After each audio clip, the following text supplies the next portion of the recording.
The golden axe. పశ్చిమ కనుమలకు చేరుకున్న ధ్రువ అక్కడ ఒక పర్వతం పాదాల దగ్గర కూర్చుని ఉన్నాడు.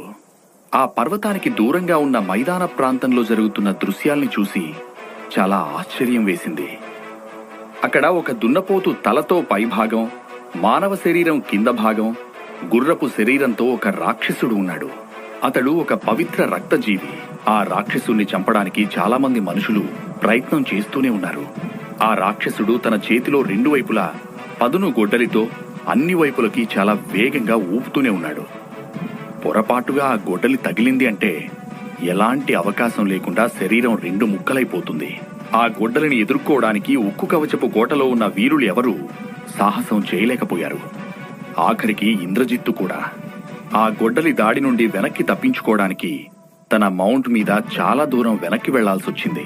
ఆ రాక్షసుడు నలుదిక్కులా చాలా భీకరంగా తన గొడ్డలిని ఊపుతూ ఉన్నాడు. ఇంద్రజిత్తు, దేవిక, ఉక్కు పిడికిలి వాలి కూడా ఆ రాక్షసుడి ధాటికి ఎదురు నిలబడలేకపోయారు. ఆ దృశ్యాలను చూసి ధ్రువ ఏమాత్రం ముందుకు వెళ్లడానికి సాహసం చేయలేకపోయాడు. రాక్షసుడు గొడ్డలి ఊపుతున్న సమయంలో పొరపాటుగా అది ఇంద్రజిత్తు మౌంట్కి తగిలింది. ఒక్క దెబ్బకి ఆ మౌంట్ రెండు ముక్కలుగా విరిగిపోయింది. ఇంద్రజిత్ యొక్క మౌంట్ దాదాపు 20 అడుగులు ఉన్న రాక్షస బలిని చంపడంతో లభించిన beast soul. Interstellar spaceship కి సమానమైన విలువను కలిగి ఉంటుంది. అంత శక్తివంతమైన తన మౌంట్ రెండు ముక్కలుగా మారడంతో ఇంద్రజిత్తుకు రాక్షసుడి మీద చాలా కోపం వచ్చింది.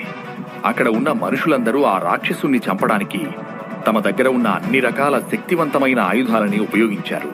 రాక్షసుడి దాడి వల్ల చాలా మంది జనం చనిపోయారే తప్ప ఆ రాక్షసుడి ఒంటి మీద ఒక చిన్న గీత కూడా పడలేదు. ధ్రువకి ఆ రాక్షసుడు అంత శక్తివంతంగా ఎలా మారాడో ఏమాత్రం అర్థం కాలేదు.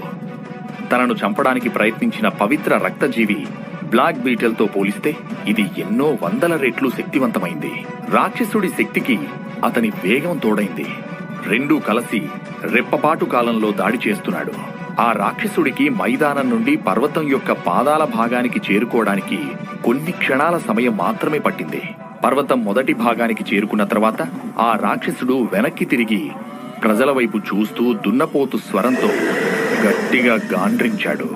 అప్పుడు ఇంద్రజిత్తు ఎట్టి పరిస్థితుల్లోనూ అది తప్పించుకోవడానికి వీల్లేదు అనుకుని తన ఆకుపచ్చ డేగ ఆకారంలో ఉండే ఒక బీస్ట్ సోల్ ని పిలిచాడు. ఓ నీడ ఇంద్రజిత్తు ముందుకొచ్చి ఓ విల్లులా మారింది. ఇంద్రజిత్తు ఆ విల్లును తన చేతిలోకి తీసుకున్నాడు. ఆ విల్లుతో సంధించే బాణం కోసం 6 రెక్కల కందిరీగ యొక్క బీస్ట్ సోల్ ని ఆహ్వానించాడు. ఆ కందిరీగ బీస్ట్ సోల్ ఒక బాణంలా మారి ఇంద్రజిత్తు చేతికి